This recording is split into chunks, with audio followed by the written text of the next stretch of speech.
तांदळाचे हलके फुलके आणि जाळीदार असे अनारसे कसे बनवायचे आणि बिघडल्यावर काय करायचे हे पण आपण पाहणार आहोत. दिवाळीत कोणत्या पदार्थाला जास्त वेळ लागतो तो म्हणजे आहे अनारसे बनवण्यासाठीचा. अनारसे बनवायला कमीत कमी साधारण 8 दिवसाचा तरी वेळ लागतो. अगोदर तांदूळ भिजवायचे, मग पीठ बनवायचे, नंतर मुरवून घ्यायचे. असा वेळ अनारसे बनवण्यासाठीचा लागतो. तुमचे अनारसेसुद्धा असेच हलके फुलके आणि जाळीदार बनतील.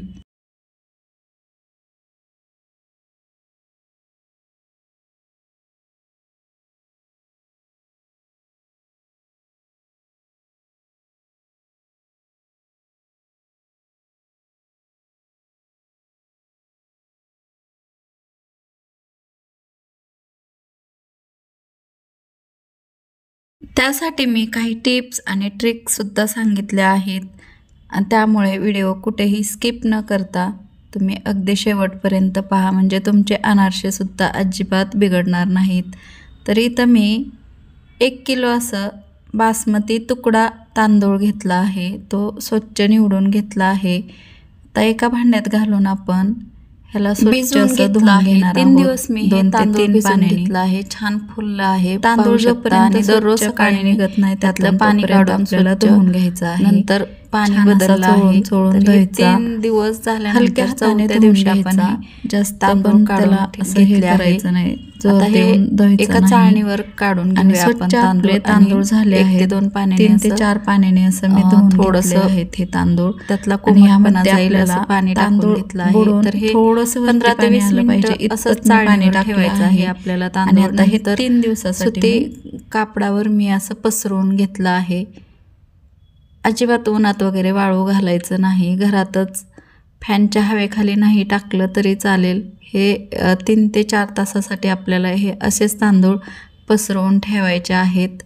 नंतर आपल्याला हे तांदूळ घेऊन ह्याचं पीठ बनवायचं आहे. तर हे पाहू शकता मी 4 तासानंतर हे तांदूळ छान असं दमटच आहे, अजिबात कोरडं झालं नाही आहे जास्त. तर हे मिक्सरच्या भांड्यात घालून आपल्याला थोडं थोडं करून ह्याचं पीठ बनवून घ्यायचं आहे अशा पद्धतीने. तर तुम्ही मोठ्याही भांड्यात घालून पीठ बनवू शकता. तर मी अशा पद्धतीने बारीक असं ह्याची पावडर करून घेतली आहे तांदळाची. तर हे मैदा चाळतो ना त्याच चाळणीने मी हे पीठ चाळून घेत आहे. कारण बारीक आपलं हे जेवढं बारीक पावडर असेल, फाईन पावडर असेल, तेवढं छान आपले अनारसे होतात. आणि त्यात आपल्याला गूळसुद्धा मिक्स करायचा आहे छान असा. तर इथं मी पीठ सगळं बनवून घेतलं आहे, चाळून घेतलं आहे सुजीच्या चाळणीने. एकदम बारीक फाईन अशी पावडर आहे. आणि जे थोडं शिल्लक राहिलं आहे ते तुम्ही कशाला पण यूज करू शकता, नाहीतर ह्यातच बारीक पावडर करून अजून एकदा टाकू शकता अशा पद्धतीने. तर मी थोडं साईडला काढून ठेवलं आहे तांदूळ, ते जास्त बारीक होत नाही म्हणून. पाहू शकता एकदम फाईन पावडर झाली आहे याची, मऊसूत अशी. तर हे पीठ आता आपल्याला, हे पीठ तुम्ही वाटीने सुद्धा मोजून घेऊ शकता. पण इथं मी 1 किलो तांदूळ घेतलं होतं, तर त्यातलं थोडंसं आपलं तांदूळ निदान 250 ग्रॅम तरी निघलं आहे. म्हणून इथं मी 700 ग्रॅम असा गूळ घेतला आहे. बारीक खिसणीने खिसून घेतला आहे आणि एकदम छान असा मिक्स करून घ्यायचा आहे. इथं छान मिक्स करून घ्यायचा, किंवा मिक्सरच्या भांड्यात घालून तुम्ही अशा पद्धतीने मिक्सरमध्ये फिरवून घेतलं तरीही चालेल.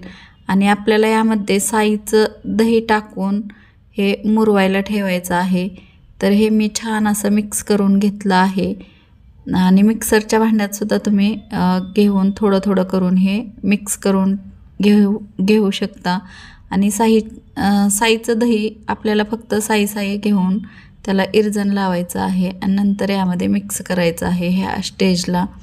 तर छान असं बाइंडिंग पण येतं आणि हे पीठ छान मुरलं पण जातं आणि जाळीदार असे अनारसेसुद्धा होतात. तर इथं साईचं दही मी टाकलं आहे, पण दाखवलं नाही व्हिडिओमध्ये. तर मी सांगते, फक्त साई घ्यायची आणि आपल्याला 3 ते 4 चमचे असं फक्त साई घेऊन 1 दिवस इरजण टाकून यामध्ये मिक्स करून हे गोळे बनवून घ्यायचे आणि एका डब्यामध्ये ठेवायचं. 3 ते 4 दिवसासाठी ठेवायचं किंवा आठवडाभर ठेवलं तरीही चालेल. तर ह्या पद्धतीने मी जसं बनवलं आहे तसं तुम्ही गोळे बनवून घेऊ शकता. या ठिकाणी मी साई मिक्स केले आहे. तर तुम्ही पण नक्कीच करा, म्हणजे तुमचे अनारसेसुद्धा माझ्यासारखेच जाळीदार, हलके फुलके आणि खायला स्वादिष्ट होतील. नक्कीच ह्या पद्धतीने बनवून पहा. मी एका डब्यात आता हे ठेवणार आहे. तर हे उबदार ठिकाणी ठेवायचं आहे आपल्याला, कोणाचा हात जात नाही तिथे. आणि हे एकदा ठेवले की नंतर आपल्याला 4 ते 5 दिवसांनीच पाहायचे आहे ह्याला. तुम्ही 3ऱ्या दिवशीसुद्धा बनवू शकता, म्हणजे छान असं मुरून झालं असेल. किंवा मी 5 दिवसांनी बनवलं तसं बघू शकता तुम्ही. अशा पद्धतीने 5व्या दिवशी हे पीठ झाले आहे. तर ह्या पद्धतीने आपल्याला गोळे बनवून घ्यायचे आहेत आणि हातावरसुद्धा तुम्ही थापून घेऊ शकता. जास्त पातळही नाही आणि जास्त जाडही नाही. ह्या पद्धतीने अजिबात वेळ लागत नाही. आणि एकाच साईडने आपल्याला खसखस लावून घ्यायची आहे. तर अशा पद्धतीने नीट खसखस लावली जात नाही, म्हणून पोळपाटावर आपण खसखस अशी पेरायची आणि वरून 2 बोटांनीच आपल्याला हा अनारशाचा पुरी एवढा, साधारण पुरी एवढा असा आपल्याला हा अनारसा बनवून घ्यायचा आहे. मध्यम असं तेल गरम आहे, लहान आच केली आहे आणि त्यात मी अनारसा सोडला आहे. अशा पद्धतीने अनारसे तळताना खूप काळजी घ्यायची आहे. एकाच साईडने आपल्याला तळून घ्यायचं आहे आणि वरून फक्त तेल असं अशा पद्धतीने उडवून घ्यायचं आहे. जोपर्यंत सोनेरी आणि लालसर रंगावर अनारसा येत नाही तोपर्यंत अशा पद्धतीने खूप छान होतात अनारसे. तुम्ही बघू शकता किती छान तळून आपला हा अनारसा तयार झाला आहे. दिसतोय तसा स्वादिष्टसुद्धा हे अनारसे झाले आहेत. नक्कीच ह्या पद्धतीने बनवू शकता. ह्याच पद्धतीने बाकीचे आपले अनारसेसुद्धा आपण तळून घेऊया. मंद ते मध्यम आचेवर आपल्याला ही प्रोसेस करायची आहे अनारसे तळण्याची, म्हणजे अनारसे आपल्याला छान तळून भेटतील आणि शिवाय करपणार नाहीत. एका साईडने आपण तळतो त्यामुळे लहान आचेवरच तळून घ्यायचे हे अनारसे. तळण्याची खूप ट्रिक्स आणि टिप्स आहेत, म्हणूनच तुम्ही हा व्हिडिओ नक्की शेवटपर्यंत पहा. व्हिडिओ आवडला तर नक्कीच व्हिडिओला लाईक करा, मित्रमैत्रिणींसोबत शेअर करा आणि सविताज किचन या चॅनलला नक्की सबस्क्राईब करा. अशाच नवीन नवीन रेसिपीसाठी बेल आयकॉनसुद्धा क्लिक करा, म्हणजे तुम्हाला नोटिफिकेशन येईल. पाहू शकता किती छान आपले हे अनारसे तयार झाले आहेत. अशाच पद्धतीने आपण सगळे तळून घेतोय. तळण्याची प्रोसेस मी थोडीशी जास्त दाखवली आहे, कारण अनारसे तळताना आपल्याला भीती वाटते की करपणार की काही, का जाळीदार होणार की नाही, अशा पद्धतीची भीती मनात राहते. भेटू अशाच नवीन रेसिपीसोबत. तोपर्यंत धन्यवाद.